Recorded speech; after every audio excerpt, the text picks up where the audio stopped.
नमस्कार, स्वागत है आपका डेली 24 भारत में। मैं हूं आपके साथ अनुप्रिया मिश्रा। रुक करते हैं दिल्ली एनसीआर की बड़ी खबरों का। बता दें, मुजफ्फरनगर के नई मंडी थाना क्षेत्र में एक सिर फिरे युवक ने रेलवे स्टेशन के टावर पर चढ़कर हंगामा खड़ा कर दिया।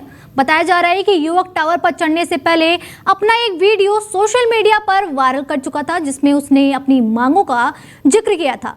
जानकारी के मुताबिक युवक 71 सूत्रीय मांगों को लेकर टावर पर चढ़ा।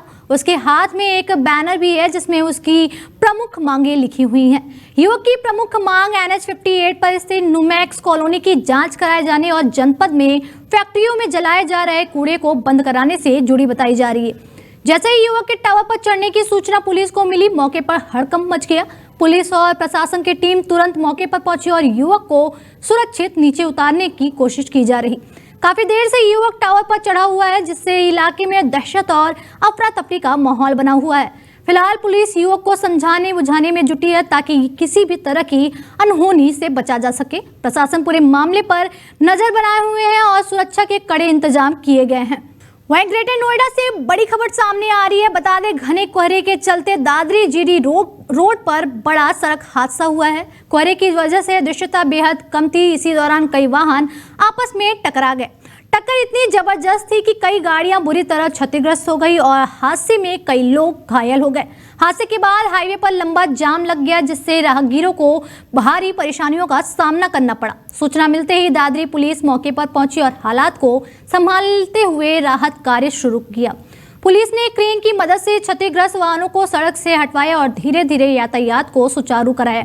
बताया जा रहा है कि बीते कुछ दिनों से घने कोहरे की वजह से इस इलाके में लगातार सड़क हादसे हो रहे हैं और पुलिस ने वाहन चालकों से अपील की है कि कोहरे के दौरान धीमी गति से वाहन चलाएं और सावधानी बरतें। यह पूरा मामला कोट गांव जीडी रोड दादरी थाना क्षेत्र का है, जहां फिलहाल स्थिति नियंत्रण में है, लेकिन कोहरे को लेकर अलर्ट जारी है। बता दें, नोएडा और ग्रेटर नोएडा की हवा एक बार फिर लोगों की सेहत पर भारी पड़ती नजर आ रही है। पूरे एनसीआर में प्रदूषण का स्तर बेहद खराब श्रेणी में पहुंच गया है और नोएडा ग्रेटर नोएडा के कई इलाकों में AQI खतरनाक स्तर को पार कर गया है। ताज़ा आंकड़ों के मुताबिक नोएडा का औसत AQI 470 दर्ज किया गया, जो सीधे गंभीर श्रेणी में आता है। नोएडा के सेक्टर 125 में AQI 458, सेक्टर 62 में 433, सेक्टर 1 में 488 और सेक्टर 116 में सबसे ज्यादा 499 AQI रिकॉर्ड किया गया। वहीं ग्रेटर नोएडा की बात करें तो हालात वहां भी चिंताजनक बने हुए हैं। नॉलेज पार्क 3 में AQI 406 और नॉलेज पार्क 5 में AQI 481 तक पहुंच गया। लगातार बढ़ते प्रदूषण से बच्चों, बुजुर्गों और सांस के मरीजों को सबसे ज्यादा परेशानी हो रही। डॉक्टरों की सलाह है कि लोग बिना जरूरत घर से बाहर ना निकलें और मास्क का इस्तेमाल जरूर करें। अब बड़ा सवाल यही है कि प्रशासन प्रदूषण पर काबू पाने के लिए क्या ठोस कदम उठाएगा, क्योंकि हवा का यह जहर हर सांस के साथ लोगों की जिंदगी पर असर डाल रहा। वहीं कृष्णा अपरा group projects junior cricket championship season 7 का भव्य ऑक्शन 13 दिसंबर शनिवार की शाम गाजियाबाद के UBCA स्पोर्ट्स नेक्स्ट में आयोजित किया गया। अंडर 14 क्रिकेटरों के लिए शुरू होने वाली इस चैंपियनशिप में देश भर से 16 टीमें हिस्सा ले रही।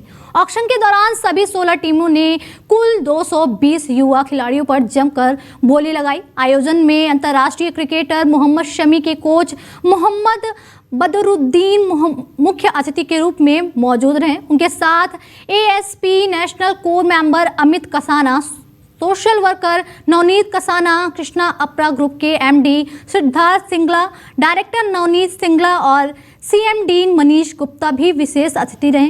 कार्यक्रम की शुरुआत जूनियर क्रिकेटर चैंपियनशिप के फाउंडर राज यादव द्वारा अतिथियों के सम्मान के साथ की गई। इस मौके पर पूर्व Ranji cricketer Amba Prasad, Wasim Raja, Sanjay Rawat, senior commentator Alok Saxena, celebrity cricket Shailesh Singh और senior sports journalist Arsalan Ahmed भी मौजूद रहे। आपको बता दें कि JCC सीजन 7 का आगाज 25 दिसंबर से Kasana sports complex greater Noida में होगा। टूर्नामेंट में 30 ओवर फॉर्मेट में कुल 31 मुकाबले खेले जाएंगे, जबकि फाइनल 8 जनवरी को आयोजित किया जाएगा। फाउंडर राज यादव ने बताया कि इस चैंपियनशिप का उद्देश्य अंडर 14 खिलाड़ियों को एक ऐसा मंच देना है जो उनके उज्जवल भविष्य की नींव बने। यह दिल्ली एनसीआर की पहली auction based under 14 cricket championship है, जो युवा क्रिकेटरों के लिए सुनहरा मौका साबित होगी। बता दें, दिल्ली में प्रदूषण अपने चरम पर पहुंच चुका है और इसी बीच सियासत भी गर्मा गई है। बढ़ते प्रदूषण को लेकर मुख्यमंत्री रेखा गुप्ता के बयान पर आम आदमी पार्टी के संयोजक अरविंद केजरीवाल ने तीखी प्रतिक्रिया दी है। दरअसल एक कार्यक्रम के दौरान मुख्यमंत्री रेखा गुप्ता ने बिना किसी का नाम लिए तंज कसते हुए कहा कि दिल्ली में प्रदूषण की समस्या का समाधान दिल्ली में रहकर ही निकलेगा। उन्होंने कहा कि वे उन नेताओं में से नहीं हैं जो खांसी होते ही दिल्ली छोड़कर विषयना करने चले जाते हैं। मुख्यमंत्री ने साफ शब्दों में कहा, मेरी दिल्ली मेरी जिम्मेदारी, समस्या भी यही और समाधान भी यही निकलेगा। मुख्यमंत्री के इस बयान के बाद अरविंद केजरीवाल ने सोशल मीडिया प्लेटफॉर्म एक्स पर पलटवार किया। केजरीवाल ने लिखा है कि राजनीतिक वैर के चलते भगवान बुद्ध द्वारा सिखाई गई दिव्य विपश्यना साधना का मजाक उड़ाना शोभा नहीं देता। उन्होंने मुख्यमंत्री को विपश्यना करने की सलाह देते हुए कहा कि इससे असीम शांति मिलती है और विपश्यना करने जाना भागना नहीं कहलाता। एक तरफ दिल्ली में प्रदूषण लोगों की सांस से रोक रहा, तो दूसरी तरफ नेताओं के इन बयानों ने सियासी माहौल और गर्मा दिया है। वहीं सरकार का दावा है कि प्रदूषण नियंत्रण के लिए शॉर्ट टर्म और लॉन्ग टर्म दोनों स्तरों पर लगातार कदम उठाया जा रहा है। अगली खबर दिल्ली से है, जहां दिल्ली मेट्रो के लिए गर्व की खबर सामने आई है। पिंक लाइन पर स्थित ईस्ट विनोद नगर मेट्रो स्टेशन को राष्ट्रीय ऊर्जा संरक्षण पुरस्कार 2025 से सम्मानित किया गया है। यह प्रतिष्ठित पुरस्कार विज्ञान भवन में आयोजित समारोह के दौरान भारत के राष्ट्रपति द्रौपदी मुर्मू ने दिल्ली मेट्रो रेल कॉरपोरेशन के एमडी डॉक्टर विकास कुमार को प्रदान किया। ऊर्जा दक्षता ब्यूरो की ओर से ईस्ट विनोद नगर मेट्रो स्टेशन को मेट्रो स्टेशनों में सर्वश्रेष्ठ प्रदर्शन करने वाली यूनिट घोषित किया गया। खास बात यह है कि बीते 3 वर्षों में इस स्टेशन ने अपनी बिजली खपत में लगातार कमी दर्ज की, जो इसे बाकी स्टेशनों से अलग बनाती है। स्टेशन पर 150 किलोवाट का रूफटॉप सोलर प्लांट लगवाया गया, जिससे स्टेशन की लगभग 49% ऊर्जा जरूरत पूरी की जा रही है। इसके अलावा ईस्ट विनोद नगर मेट्रो स्टेशन को IGBC की प्लेटिनम रेटिंग भी प्राप्त हुई है। यह सम्मान न सिर्फ दिल्ली मेट्रो की तकनीकी दक्षता को दर्शाता है, बल्कि ऊर्जा संरक्षण और पर्यावरण संरक्षण के प्रति DMRC की मजबूत प्रतिबद्धता का भी परिणाम है। वहीं दिल्ली पुलिस की क्राइम ब्रांच ने नकली दवाओं के एक बड़े रैकेट का खुलासा करते हुए बड़ी कार्रवाई की। इस मामले में पुलिस ने गौरव भगत और श्री राम उर्फ विशाल गुप्ता को गिरफ्तार किया। DCP crime branch Aditya Gautam के मुताबिक आरोपियों के ठिकानों पर छापेमारी के दौरान भारी मात्रा में नकली ड्रग्स और कच्चा माल बरामद किया गया है।